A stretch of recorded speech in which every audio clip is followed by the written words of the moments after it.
mejor antídoto al sufrimiento es el amor. Como bien decía Platón, no hay hombre tan cobarde a quien el amor no haga valiente y transforme en un héroe. Todo cambia cuando un corazón se siente prendado por otra persona. En el fondo de nosotros existen maravillas y tesoros que se revelan cuando uno quiere de verdad. No hay ser humano que el amor no haya convertido en alguien más apasionado y lleno de vida. Y los sentimientos más intensos de la vida se sienten por amor. La solidaridad, el voluntariado y el darse a los demás son factores protectores para la mente y para el cuerpo. La oxitocina es esa hormona que se desprende cuando quieres de verdad, cuando cuidas a los demás. Y la oxitocina potencia el sistema inmune.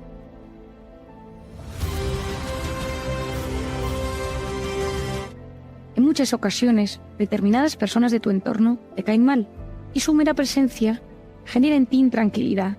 De no cambiar corres el riesgo de que se conviertan en seres tóxicos. Nadie es tóxico per se, pero es tóxico el efecto que produce en ti.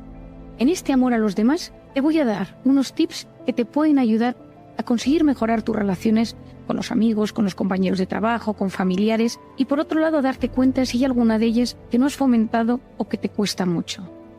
La primera es que tienes que mostrar interés por las personas. Conozco mucha gente que me dice, es que a mí no me caen bien las personas, es que a mí me aburren, es que a mí no me aportan. Eso no ayuda. Cuando tú transmites a los demás que no te importa, que te aburre, tú te conviertes en un ser más solitario, te intoxicas de cortisol y eso te aleja de esa solidaridad y ese amor sano hacia los demás del que tanto hablamos. El segundo consejo que te voy a dar es algo que aprendí de mi padre y que me ha ayudado mucho a lo largo de la vida. Haz un esfuerzo por recordar datos importantes. No todo el mundo tiene la suerte de gozar de una gran memoria para los nombres y para los datos. La mayoría de las personas no logran recordar mucha información, los nombres de los hijos, de sus amigos, dónde trabajan, y algunas características importantes de la vida de los demás. Ya de tiempo que no ves a alguien y te lo encuentras por la calle y de repente recuerdas el nombre de su mujer, o le preguntas por su hijo o por su madre, o te acuerdas de que había un familiar que estaba enfermo, esa persona se siente importante. Hay un chute de oxitocina, pero hay un clic, hay una conexión maravillosa que surge entre los dos. David Rockefeller, famoso David Rockefeller, tenía un fichero privado de tarjetas con más de 100.000 nombres en el que guardaba información sobre los encuentros que había mantenido con las personas. Esa información le ayudaba a generar familiaridad, haciendo sentir importantes y especiales a todos con los que se topaba. Esto también lo aprendí de mi padre, que tiene la costumbre de apuntar todo sobre las personas que conoce. Hace poco, buscando un número en un restaurante de su teléfono, me topé con esta información. Pepe, el dueño, casado con Ana, tienen 3 hijos. Les preocupa el pequeño porque no ha terminado los estudios. Su padre falleció hace unos meses de cáncer de pulmón. Paco, el camarero mayor, lleva toda la vida y tiene lupus. Cada vez que mi padre acude a ese restaurante, le pregunta por esos familiares, por cómo se encuentra, por cómo va el tratamiento, y uno se siente mucho mejor. Te recomiendo que hagas un esfuerzo. En una sociedad donde el hipocampo, que es donde guardamos nuestros recuerdos, está muy deteriorado por culpa de las pantallas y por culpa del estrés, te animo a que recuerdes, a que hagas un esfuerzo por tener a las personas y los datos en tu mente. Tercero, profundiza en ellos, en sus vidas, en sus aficiones y en sus profesiones. Y esto también te lo recomiendo especialmente si estás en el mundo laboral. Yo sé que existe LinkedIn y que existen muchas aplicaciones tecnológicas para ayudarte a recordar datos profesionales sobre los demás. Pero busca información sobre la gente que te interesa. Si quieres sorprender a tus amigos, infórmate. Si buscas alegrar en la vida a alguien de tu familia, preocúpate por sus intereses actuales. Eso requiere tiempo y ganas.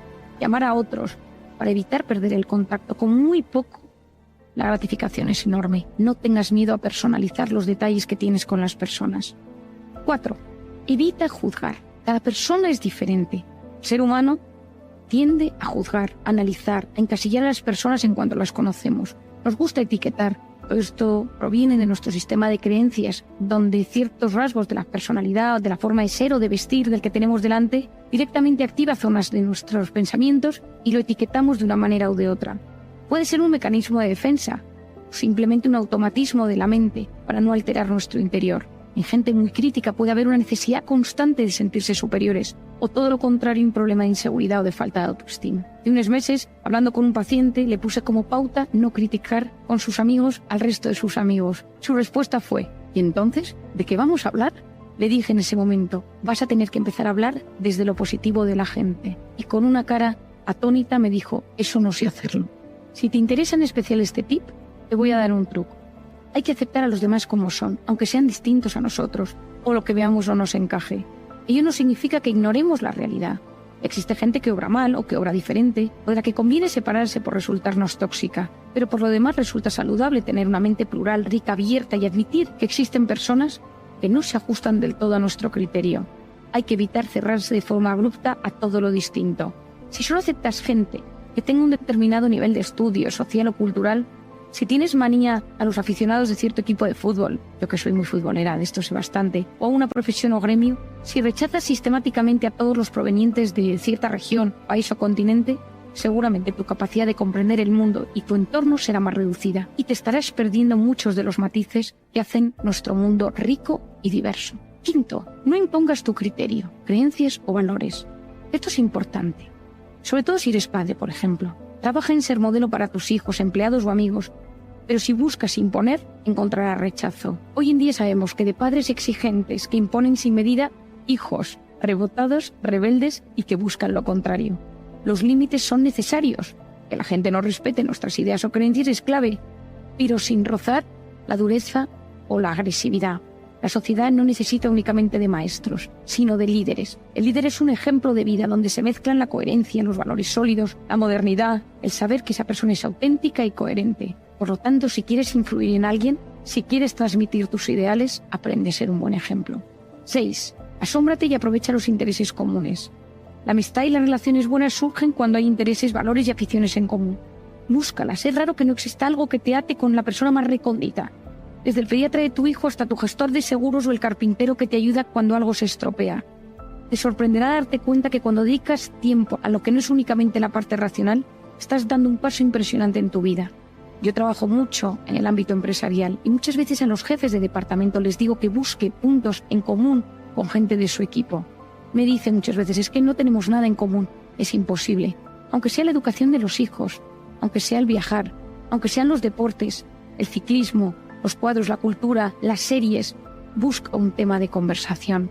Que las relaciones humanas se trabajen y se cuiden te convierte en un ser superior. 7.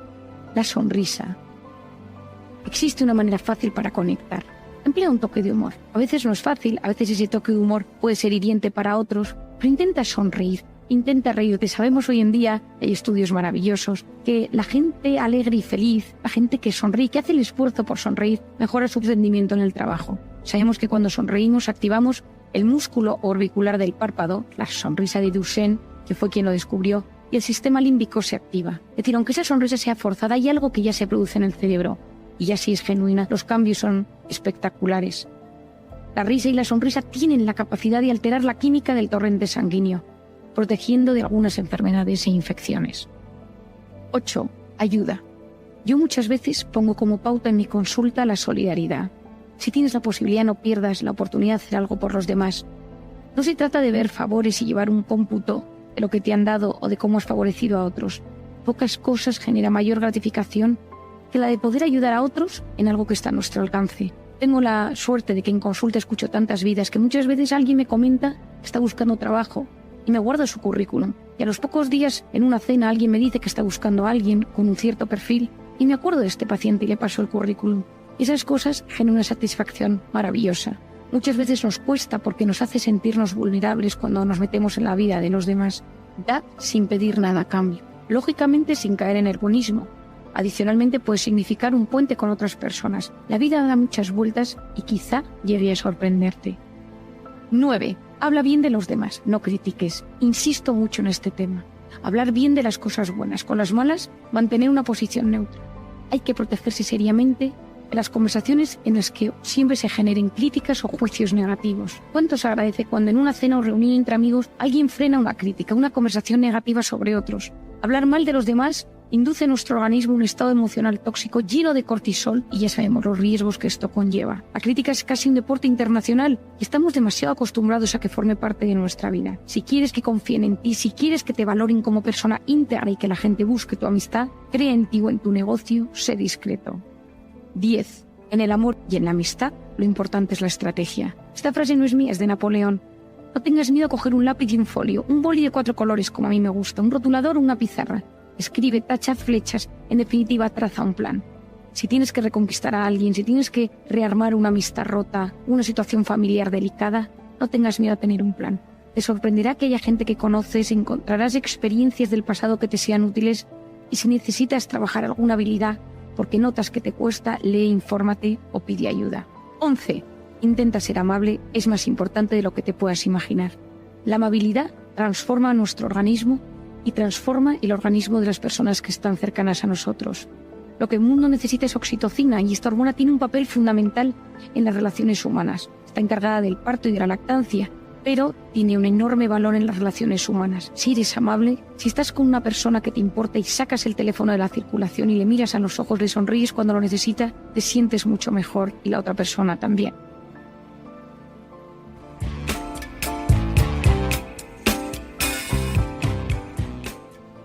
Y nosotros nos preguntamos aquí, en Marían en el diván, si es eficaz una terapia de pareja y cuándo hay que plantearla. Marían Rojas Estapez, muy buenos días. Bueno, buenos días, Cristina. Gran tema el que sacas hoy. Gran tema. Además, un tema sobre el que hablaron los Obama antes de Navidad, porque ella hizo público un libro en el que revelaba que en su momento acudieron a terapia y les fue muy eficaz. Bueno, es que la terapia de pareja, y seguro que alguno de nuestros oyentes ha acudido en alguna ocasión, es muy, muy, muy útil. Es decir, puede ayudar muchísimo y, bueno, yo me dedico a ello y entonces hay muchas historias, muchos matrimonios, muchas parejas que se han salvado pues haciendo una buena terapia de pareja. Cada uno tiene su librillo, ¿eh? Yo reconozco que preparándome esto lo hablaba con mi padre, que es mi maestro, y él me enseñó a hacer una terapia de pareja a su manera, que es la que yo he heredado, que tiene sus características, pero que cada uno tiene las suyas. Te doy un ejemplo, Cristina. Mi padre jamás hace terapia de pareja conjunta. O sea, nunca pone a los dos en el mismo despacho. Ah, qué curioso. Sí, yo tampoco lo hago. Yo, si los pongo juntos es para hablar yo, que me escuchen los dos, hago una pregunta y la controlo, y el otro, pero no porque si no las terapias de pareja conjuntas se convierten en una situación, sí, y entonces donde la gente suelta todo lo que no has querido soltar, se lo sueltas al otro delante, y entonces genera unas situaciones súper incómodas, salen muy dolidos y entonces tienes que reconducir eso. Y para mí la terapia de pareja consiste siempre en hacer un diagnóstico de lo que está sucediendo. Es decir, la terapia de pareja puede ser por un factor externo, es decir, la familia política, otra persona que se mete en la relación, hay una situación externa que está afectando mucho a la pareja, y a veces puede ser por algo que le está pasando a uno de los dos, y a veces puede ser porque un componente que los dos necesitan para que la relación funcione no sale. Familia política, bueno, pues esto es un pan nuestro de cada día, es decir, que la suegra, que el cuñado, bueno, pues lo sabemos que la nuera, estas navidades, todavía estoy escuchando las historias de Navidad y pues hay todas, ¿no? Pero claro, al final todos se debaten, todos nos debatimos siempre pues entre nuestra familia de pertenencia y la familia que hemos creado, ¿no? Y entonces hay momentos, y a veces según cómo estés de ánimo y cómo esté la relación, pues eso puede ser de un conflicto y de un desgaste espeluznante. Yo he conocido parejas que han tenido crisis terribles por las familias políticas. Luego hay una cosa que yo digo mucho, y seguro que alguno de los oyentes me ha escuchado en alguna ocasión, y es que muchas crisis de pareja son intoxicaciones de cortisol de uno de los dos. Es decir, uno de los dos está en alerta por algo, porque el trabajo le va mal, porque tiene un problema, porque está lo que sea. Y ese estado de irritabilidad hace que la relación se esté deteriorando. Pues uno está agobiado por algo del trabajo, tiene un tema de salud, o sea, algo que le está preocupando.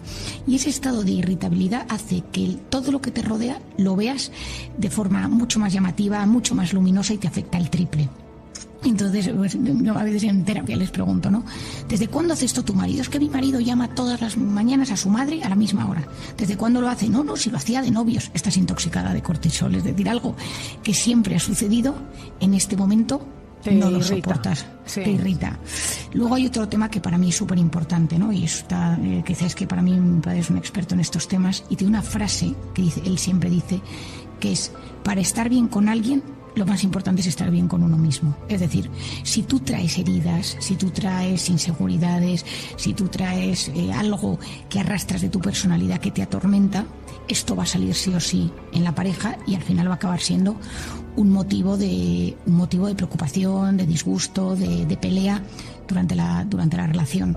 Yo hablo a veces de esas heridas pues en grandes heridas. O sea, yo, sabes, Cristina, que llevo mucho tema de abusos y de traumas infantiles, pero claro, o de abandono de un padre, y entonces cómo eso luego tiene repercusión en la pareja, o un exnovio que te maltrató. Pues es que hay muchas historias y a veces hay que sanarse para que cuando vuelves a empezar tu relación y la quieres mantener, pues esas heridas no se reabran y no generen un problemón. Y muchas veces, y lo estamos viendo ahora y es muy frecuente, y estoy seguro si algún psicólogo o psiquiatra me está escuchando lo ve como yo, que mucha gente, cuando empiezas la terapia de pareja, te das cuenta que tienes que trabajar y ahondar en la historia, en la biografía emocional de esa persona y ayudarle a sanar sus heridas para que recupere el equilibrio de su relación de pareja, ¿no? Para que vuelva a estar bien.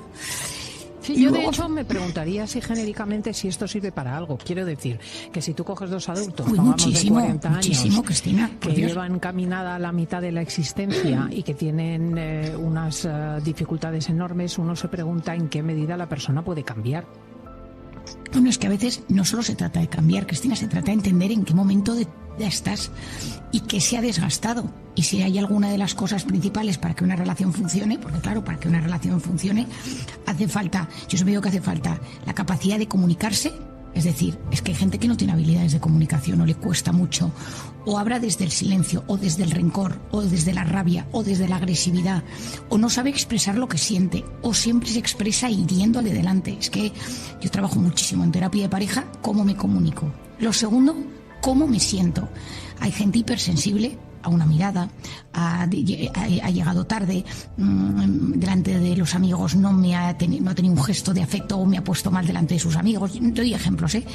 Y a veces hay que trabajar la sensibilidad. Otro tema súper importante es que no hay una relación que funcione sin tres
ser amable, intentar ser amable, porque es que a veces nos acostumbramos a descargar todo con la persona que tenemos al lado y somos amables con el del trabajo, con el frutero, pero nos cuesta muchísimo ser amables con la persona que tenemos en casa esperando.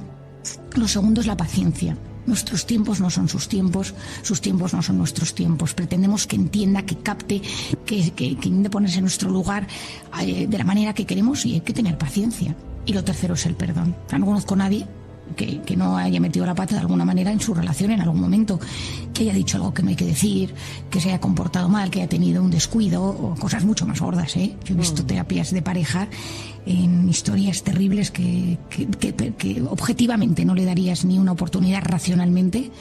Y luego hay muchas veces que la capacidad de perdonar, las personas se dan cuenta de que había una herida que arrastraban, ayudas a cambiar el prisma. Es que muchas veces, lo estoy recordando un matrimonio que vi hace muchos años, eran hermanos de unos amigos, y ellos pues llevaban toda la vida mal. Y entonces siempre estaban esperando a que los hijos se hicieran mayores o fueran a la universidad para separarse. Entonces cuando el último se fue a la universidad, pues decidieron que se separaban y les regalaron venir a terapia con nosotros. Esto fue un regalo de sus amigos por su cumpleaños. Y entonces el tema es que cada uno tenía un rasgo de su personalidad que per se era incompatible con el otro, que ellos nunca se habían dado cuenta, pero esos rasgos de personalidad se podían limar, se podían trabajar. Entonces dimos 6 meses. Y la realidad es que es una pareja que hace mucha ilusión, os quiero mucho. De hecho, ellos siempre me dicen, Marian, tienes que decir que es posible. O sea, habla de nosotros, que nos íbamos. De hecho, él tenía ya el piso alquilado para marcharse. Bueno, pues esto me encanta, porque es una forma estupenda de cerrar esto. O sea, el constatar que tú tienes constancia de que personas que habían tirado la toalla se pueden reencontrar. Totalmente. Y luego hay otras historias pues que a veces no funcionan, Cristina, pero si alguien está pasando una mala situación de pareja, que no dude de dejarse ayudar, y sobre todo porque te ayuda a comprenderte y a entenderte, y algo de crecimiento personal seguro que te hace, y eso siempre es bueno. Interesantísimo. Y es que nosotros esculpimos nuestro cerebro en tiempo real según a qué prestamos atención. Por eso, hoy en día, según a lo que prestemos atención y la capacidad que tengamos de concentración, de atención y esa fuerza de voluntad, va a determinar en gran parte nuestra calidad de vida, nuestra calidad intelectual, nuestra calidad cognitiva, las notas de clase, pero no solo las notas, sino la capacidad que tenemos de disfrute, de conectar con las personas, con el conocimiento, con la naturaleza, con todo. Por lo tanto, fomentar esto es muy importante. Yo creo que una de las cosas que nos puede ayudar para fortalecer esta concentración, esta capacidad de prestar atención, esta fuerza de voluntad, la primera es aprender a enfocarnos en cosas positivas. Es decir, tomar la decisión. Y esto puede ser un ejercicio de clase, un ejercicio personal. Decir, hoy me voy a fijar en 3 cosas buenas que me sucedan. Y hablar de esas 3 cosas. Basta mirar algo con mucho interés para que se vuelva interesante. Y una cosa que puede ser una cosa muy pequeña, que estás en la calle, te sientas en un banco, ves a alguien pasar, estás en clase, te fijas en un compañero, en la profesora o en el profesor, en algo que te están comentando. Y eso lo trabajas y lo hablas y lo piensas y lo meditas e incluso lo escribes, eso te puede ayudar a fortalecer tu atención. Otra cosa es saborear. Saborear desde los sentidos. A veces estamos aturdidos de tanta hiperestimulación. Entonces de repente comer algo y decir esto sabe, ¿no? Y si hay una mezcla, pues esto, aquí hay tomate, aquí hay queso, aquí hay macarrones, aquí hay guisantes. Es decir, ¿a qué saben las comidas? El frenar ese aturdimiento para de repente saborear los sentidos en los niños es algo mágico. De repente decir, silencio, ¿qué escucháis? Un coche de bomberos, un coche de policía, una música, una melodía, el grito de alguien. Eso ayuda a que los sentidos tomen más importancia y yo frene todo para enfocarme en algo particular. Y cuando uno consigue enfocarse en algo particular, está fortaleciendo su capacidad de prestar atención. Enseñar a los niños a discriminar, a saber dónde está el bien y el mal, a saber dar pilares seguros de criterio. Porque si no, te metes en Internet y no sabes dónde está lo bueno y lo malo. No sabes dónde te están engañando y dónde no. Hay un momento que te llega tanto al teléfono que cada día es una noticia, yo todo lo que llega lo compruebo. Hay veces que hay cosas tan surrealistas que digo, esto seguro que es mentira y de repente te das cuenta que es verdad. Pero sé buscar si está bien o está mal. Yo creo que el aula tendría que ser ahora mismo un lugar donde enseñar a buscar si está bien o está mal, para profundizar, para filtrar de todo lo que nos llega lo que realmente vale la pena y no aturdir a esa corteza prefrontal que llega un momento donde no es capaz de leer un libro, no es capaz de enterarse de una conversación. Había un hábito que se hacía en mi casa y es que todos los domingos leíamos todos antes de comer, sentados en el salón de casa con música clásica. Y mi padre, cada uno según la edad que tenía, todos leíamos. Y era algo que fortalecía nuestra lectura. A mí me parece importantísimo volver a la lectura. La lectura es a la mente lo que el ejercicio físico es al cuerpo. Hay que leer y yo recomiendo leer en papel, porque no leemos igual en papel que leemos en pantalla. En papel leemos con más profundidad y ya lo sabemos hoy en día. Cuando uno tiene el papel, el libro va pasando la página, hay algo que surge en el cerebro donde es capaz de meterse mejor en la historia. Y sobre todo que cuando leemos, por ejemplo, noticias, hay tantos anuncios y tantas cosas que salen que nuestra capacidad de dispersión es altísima. Y esa famosa multitarea, de la que tanto nos han hablado, no es tal. es una alternancia continuada de la atención. Es como una atención completamente distorsionada. Te presta atención a esto y a esto y a esto y a esto. Y cambio el foco de atención rapidísimo. Entonces, hacer muchas cosas a la vez, baja eficiencia, aunque pensemos lo contrario. Es verdad que tenemos sensación de hacer mucho y nos sentimos de repente muy realizados, pero la realidad es que lo hemos hecho todo mucho más superficialmente. Entonces, lo que hagas, hazlo prestando toda la atención posible. Y si ya le metes corazón al asunto, ya ni te cuento, ¿no? Es decir, estoy escuchándote y te escucho no solo desde los sentidos, sino también desde el corazón. Es decir, utilizo ese sentimiento, utilizo la compasión, utilizo el alma, utilizo lo bueno, la generosidad, para conectar contigo de la mejor manera posible. Yo creo que pocas cosas en esta vida, pocos piropos nos gustan tanto que decir, cuando estás con alguien, esa persona tiene todos sus sentidos puestos en mí. Es decir, hay algo especial que surge, que se transforma, que aparece cuando estás con alguien y que notas que el mundo se para y solo le importa lo tuyo. Yo en mi consulta, por ejemplo, no tengo puesto un ordenador, yo escribo en papel, porque necesito que la persona que tengo delante no note que haya ningún disruptor, que no haya absolutamente nada que nos rompa. Yo lo escribo todo en las hojas y lo guardo en hojas, porque cuando estoy con esa persona necesito que sepa, que se dé cuenta que solo la escucho a ella. Por eso muchas veces tengamos cuidado. Cuando estemos con nuestros hijos, dejemos el teléfono, mirémosles a los ojos, incluso agáchate.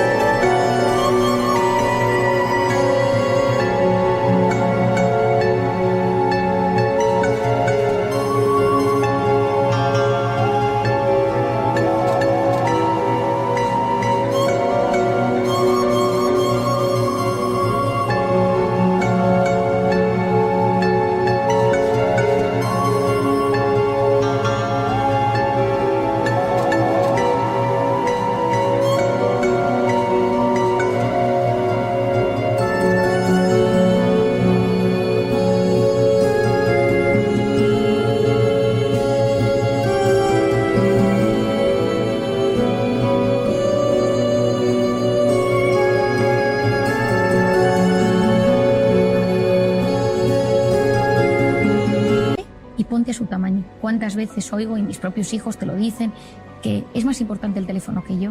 Por eso, cuando llegues a casa, quita el teléfono, mételo en el bolsillo, en la mochila, en el bolso, donde sea. Las dos manos abiertas para abrazar, para conectar. Y presta atención a quien tengas delante, sea tu marido, sea tu padre, sea quien sea. Pero si entras con el teléfono en la mano, ya has generado un disruptor.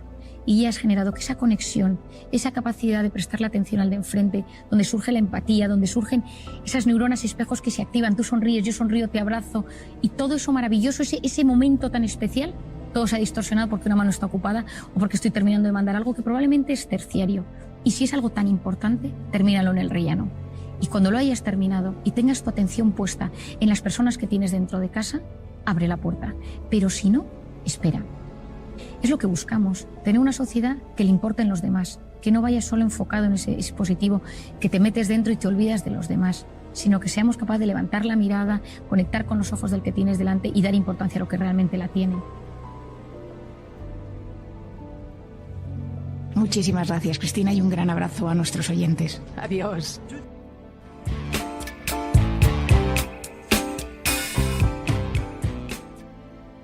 El tema del mes.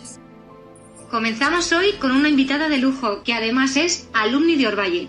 Ella es psiquiatra, desde el 2007 imparte conferencias por todo el mundo sobre el cerebro, el estrés, la felicidad, el bienestar y el optimismo, temas sobre los que investiga para llegar al fondo de la mente y entenderlos. Además, y tras el éxito de su primer libro, Cómo hacer que te pasen cosas buenas, acaba de lanzar su segundo libro, en el que nos ayuda a encontrar nuestra persona vitamina. Seguro que ya sabéis con quién estamos hoy. Bienvenida, Marian Rojas. Muchas gracias, muchísimas gracias por invitarme. Para empezar, queríamos preguntarte sobre cómo influye el ver determinadas series, como pueden ser El juego del calamar, o jugar a videojuegos cargados de violencia en el cerebro y las emociones de los niños. La violencia es algo que está al orden del día en las series y en los videojuegos. No afecta igual al cerebro de un adulto que al cerebro de un chico o de un joven cuya mente está en desarrollo. Lo primero que tenemos que hacer es distinguir la agresividad de la violencia. La agresividad es un instinto natural, igual que tienen los animales, para sobrevivir en el entorno. Es algo biológico e instintivo. Con la educación conseguimos modularlo. La violencia, en cambio, viene de la conducta aprendida. Por eso hay que tener mucho cuidado. Si una persona se dedica a ver o a jugar con videojuegos donde la violencia es algo primordial e importante, una de las cosas que va a suceder es que el cerebro va a aprender y va a querer replicar. Pero también sucede un tema muy importante. Y es que cuando se estimulan las zonas de la agresividad y de la violencia, disminuyen las zonas de la empatía y de la sensibilidad. Es decir, una persona acostumbrada a estar todo el día relacionada con agresividad y violencia será una persona menos empática. La empatía es la capacidad que tiene el ser humano de ponerse en el lugar del otro, de entender las emociones de los demás y de ayudarles en consecuencia. Cuando uno ve series, por ejemplo, la serie del calamar, que me parece que es un caso muy importante, el adulto puede verlo y puede hacer un juicio crítico al respecto. Puede darse cuenta de que existe la violencia, de qué va el juego, del componente tan intelectual o tan interesante que existe sobre la crítica a la sociedad y hacer un discernimiento al respecto. En cambio, el niño se queda con esa parte violenta y quiere replicarlo. Y muchas veces ese estímulo tan fuerte que recibe al observar la agresividad lo replica con sus amigos o en las reacciones que tiene ante la frustración. Hoy en día se ha visto las consecuencias que está teniendo en los jóvenes el ver series como la de Calamar, aunque siempre ha existido la violencia y la agresividad en la televisión o en el entorno, pero sabemos que el cerebro del niño no se desarrollará igual si existe agresividad en su entorno. Por ejemplo, en una familia donde los padres se gritan y se pegan, en una familia donde las personas se tratan con cariño y con cordialidad. ¿Y qué ocurre cuando los niños o adolescentes pasan tantas horas jugando o viendo tanta violencia? La exposición continuada a la violencia genera una respuesta neutra, es decir, el cerebro es como que se insensibiliza y le cuesta sentir, le cuesta emocionarse y se convierte en un ser cada vez más frío. La verdad es que es impresionante cómo la visualización de violencia puede afectar tanto a los jóvenes. Otro tema del que queríamos hablarte es de la pandemia silenciosa de la salud mental que hemos sufrido durante el confinamiento. Hace poco la revista científica The Lancet publicó un primer estudio que cuantificaba el impacto del COVID en la prevalencia de la depresión y de la ansiedad en la población mundial. Se calcula que en contextos pandémicos los trastornos relacionados con estas enfermedades aumentaron hasta un 25%. Esto es una barbaridad. Aquí queríamos preguntarte qué recomendaciones nos haces como padres para prevenir y detectar estos trastornos en nuestros hijos y también en nosotros mismos. Durante la pandemia hemos visto un gran aumento de trastornos mentales. La persona que era un poco obsesiva tiene un trastorno obsesivo más grave. La persona hipocondríaca tiene síntomas más severos de hipocondría. La persona ansiosa sufre de ataques de ansiedad. Es decir, el hecho de haber vivido en incertidumbre y aislados y sin capacidad de relacionarnos de forma sana con el entorno ha hecho que muchas personas estén solicitando ayuda. Los jóvenes también han sufrido mucho, porque los jóvenes necesitan naturaleza, necesitan el trato con iguales y necesitan tener una buena gestión de la pantalla. Y durante muchos meses los jóvenes se han visto envueltos del mundo digital las 24 horas del día. ¿Qué ha sucedido? Trastornos depresivos, bajado de autoestima, voz interior que les machaca, problemas de alimentación, problemas de ansiedad y una adicción muy severa a los videojuegos, a las pantallas, al WhatsApp, una incapacidad para soltarlo hoy en día. ¿Qué recomiendo? Lo primero de todo es que si tienes un hijo en esas edades es que observes cómo se encuentra. A muchos de ellos les cuesta expresar sus emociones, pero ayuda a poder tener un padre o una madre que se acerca y que le pregunta, les ayuda, que de repente su padre o su madre pues se acerquen y sean un lugar seguro para poder expresar sus emociones. Por otro lado, los hijos no van a hacer cosas que nosotros no hagamos como padres. Es decir, si nuestros hijos nos observan enganchados al teléfono, si nos observan irritables, tristes, sin ilusión, probablemente ellos también se contagien de ese estado anímico. Hay que intentar modificar un poco también el estado anímico familiar, porque muchas familias, muchos hogares lo han pasado muy mal. De ahí la importancia, como mencionabas antes, de dar ejemplo a nuestros hijos en todo momento. Como padre, te recomiendo que observes a tu hijo, que le preguntes cómo se encuentra, que le preguntes cómo están los amigos de su clase, cómo siente la concentración, si le cuesta más retener información, si nota que tiene menos memoria, si tiene ansiedad. Explicarle que quizá tú en algún momento también has sentido angustia, que te ha costado dormir por las noches y que intentes analizar y observar cómo se encuentra su mundo interior. Por otro lado, como padre siempre viene bien educar a los hijos en inteligencia emocional. Esto significa que escuchen, que presten atención, que cuando estén hablando contigo no tengan el teléfono delante, que se preocupen por los problemas de los demás. Y si realmente notas que están muy insensibilizados, intentar trabajar en ellos. Muchos de los padres o educadores que nos escuchan tratan a diario con adolescentes. ¿Qué consejo les darías, además de la paciencia y comprensión, para acompañarlos en esta etapa de cambio constante tan difícil? Como educador, como padre, también recomiendo que entiendas que el cerebro de tu hijo está en pleno desarrollo. Es un cerebro que necesita vivir emociones intensas, que de repente tiene dudas de su identidad, de su forma de ser, que de repente se rebela contra la autoridad, que las normas de casa le parecen todas demasiado estrictas. Es decir, es una evolución lógica. Entendiendo que esa fase es normal, y en esto te puedo recomendar que, por ejemplo, leas el libro de Daniel Siegel, La tormenta cerebral, sobre la adolescencia, puede ayudarte muchísimo a saber lidiar con ellos. Este autor, Daniel Siegel, también tiene un libro para niños que se llama El cerebro del niño. Te lo recomiendo si tienes a un hijo en casa al que no sabes gestionar bien, que no entiendes qué le está pasando en su cerebro, porque comprender es aliviar. Y cuando uno comprende, se siente aliviado. Cuando uno comprende a su hijo, siente alivio. Y cuando uno comprende que muchas de las reacciones y comportamientos que tienen un trasfondo biológico, te sentirás aliviado. Tomamos nota de ese libro de Daniel Siegel, La tormenta cerebral, para acompañar a nuestros hijos adolescentes. Para terminar, nos gustaría que nos contaras un poco de tu último libro, Encuentra tu persona vitamina. ¿Cómo es una persona vitamina, María? Las personas vitamina, en contraposición a las personas tóxicas, son aquellas que nos inundan de oxitocina. Las personas tóxicas son las que nos intoxican de cortisol. No son tóxicos de por sí, pero hay un efecto tóxico en tu organismo cuando estás cerca de ellos. A veces solo con pensar en ellos o recibir un mensaje se activa tu sistema de alerta. La oxitocina es la hormona que consigue bloquear el cortisol. Es la hormona de los abrazos, del parto y de la lactancia. Es la hormona de la empatía. Es la hormona que se activa cuando estás con alguien y te mira a los ojos, no te juzga, te escucha y te mira con muchísimo cariño. Y que sabes que en ese momento el mundo es un lugar más seguro. En un mundo tan intoxicado de cortisol, donde vivimos inflamados, preocupados por cosas reales o imaginarias, donde hay incertidumbre y caos y donde a veces nos cuesta relajarnos, conseguir estimular esa oxitocina puede ayudarte. Para ello, rodéate de persona vitamina. Sé persona vitamina para tu entorno. Y cuando te cuenten tus amigos algo, no juzgues, escucha. Las personas vitaminas son aquellas que cuando nos sucede algo bueno, se ilusionan más que nosotros mismos. Muchísimas gracias, María, por compartir este rato con nosotros y darnos tantas claves y pautas a seguir con nuestros hijos.